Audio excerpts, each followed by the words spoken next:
Well, thank you, Leon, and thank you, Jim. When I chose Leon Panetta as director of the CIA, I said he was going to be a strong advocate for this agency and would strengthen your capabilities to meet the threats of our time. And when I chose Jim Clapper as director of national intelligence, I charged him with making sure that our intelligence community works as one integrated team. That's exactly what these two leaders have done, along with all of you. So, Jim and Leon, thank you for your remarkable leadership, not just in recent weeks, but during the entirety of your tenure. You have done a great job.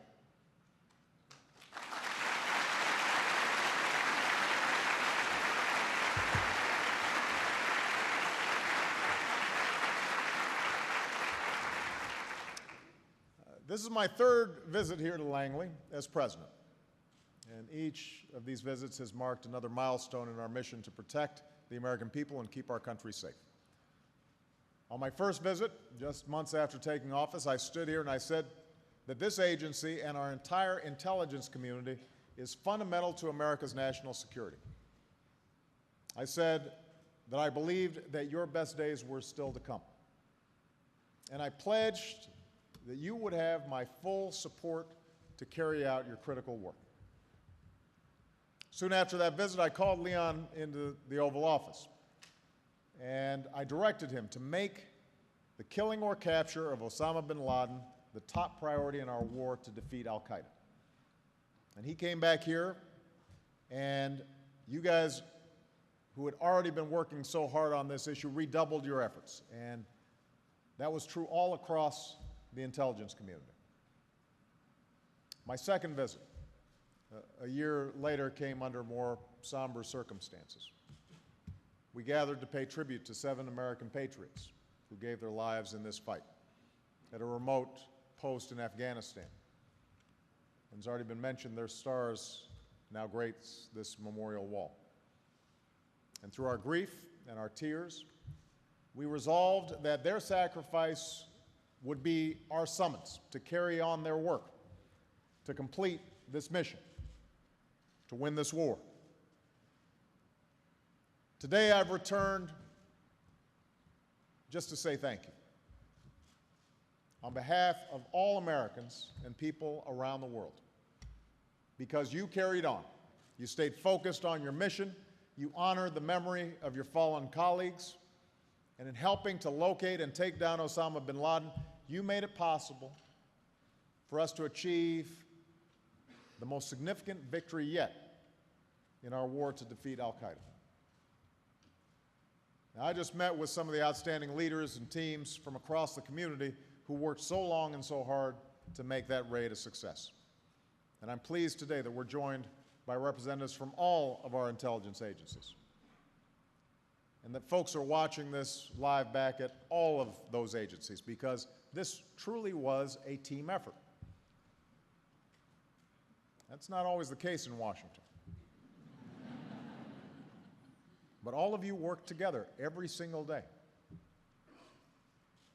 This is one of the few times when all these leaders and organizations have the occasion to appear together publicly. And so I thank all of you for coming, because I think it's so important for the American people to see all of you here today. Part of the challenge of intelligence work is, by necessity, your work has to remain secret. I know that carries a heavy burden. You're often the first ones to get the blame when things go wrong, and you're always the last ones to get the credit when things go right. So when things do go right, and they do more often than the world will ever know, we ought to celebrate your success. That's why I came here. I wanted every single one of you to know, whether you work at the CIA or across the community, at every step of our effort to take out bin Laden, the work you did and the quality of the intelligence that you provided made the critical difference. To me, to our team on those helicopters, to our nation. After I directed that getting bin Laden be the priority, you hunkered down even more, building on years of painstaking work, pulling together, in some cases, the slenderest of intelligence streams, running those threads to ground until you found that courier and you tracked him to that compound. And when I was briefed last summer, you had built the strongest intelligence case against, in terms of where bin Laden was since Tora Bora. In the months that followed, including all those meetings in the Situation Room, we did what sound intelligence demands. We pushed for more collection. We pushed for more evidence. We questioned our assumptions. You strengthened your analysis. You didn't bite your tongue and try to spin the ball, but you gave it to me straight each and every time. And we did something really remarkable in Washington. We kept it a secret. And that's how it should be.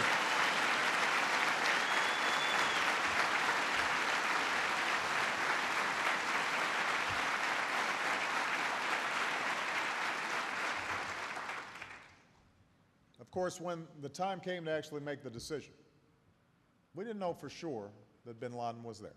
The evidence was circumstantial.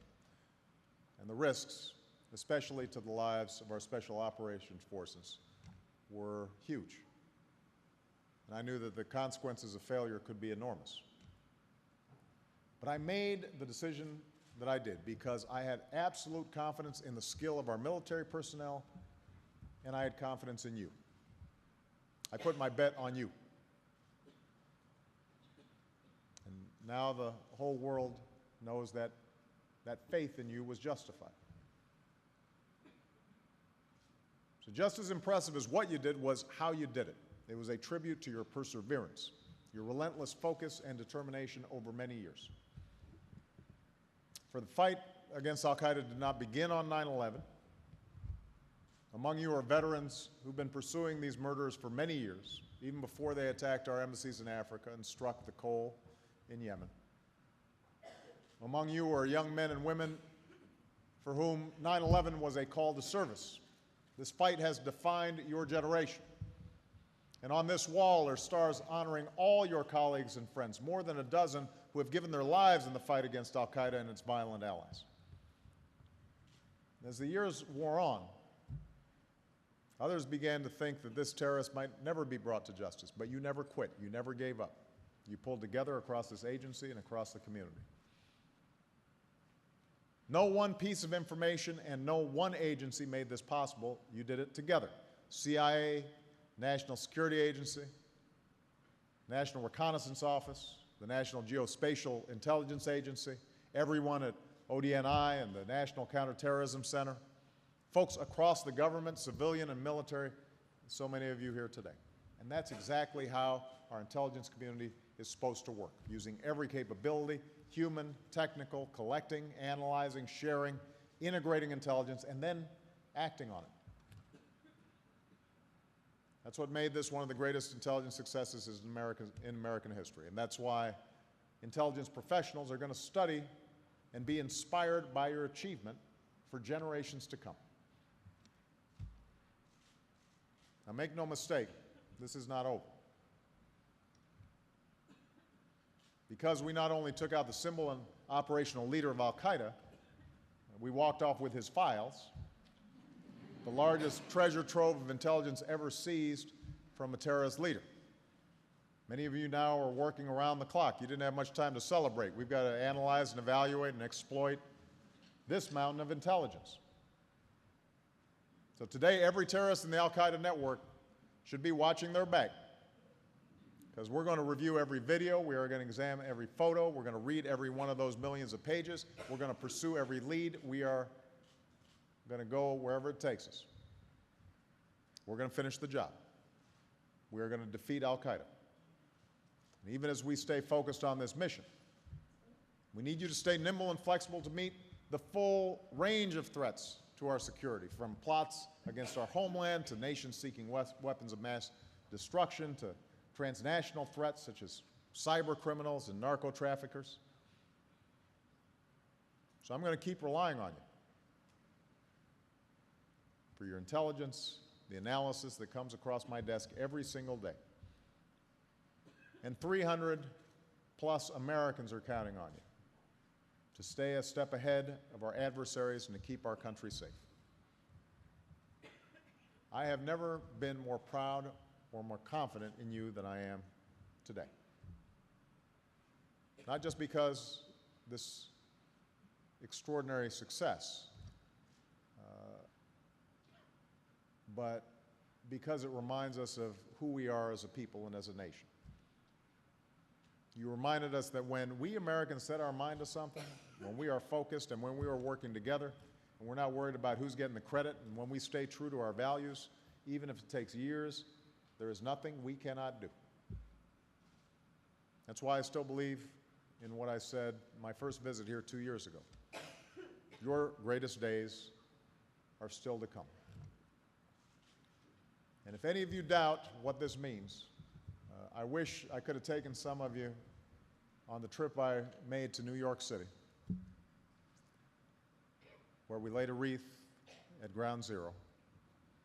And I had a chance to meet firefighters who had lost an entire shift, police officers who had lost their comrades, a young woman, 14 years old, who had written to me because her last memory of her father was talking to him on the phone while her mother wept beside her right before they watched the tower go down. And she and other members of families of 9/11 victims talked about what this meant. It meant that their suffering had not been forgotten, and that the American community stands with them, that we stand with each other. So most of you will never get headlines for the work that you do. You won't get ticker tape parades. But as you go about your work with incredible diligence and dedication every single day, I hope all of you understand how important it is,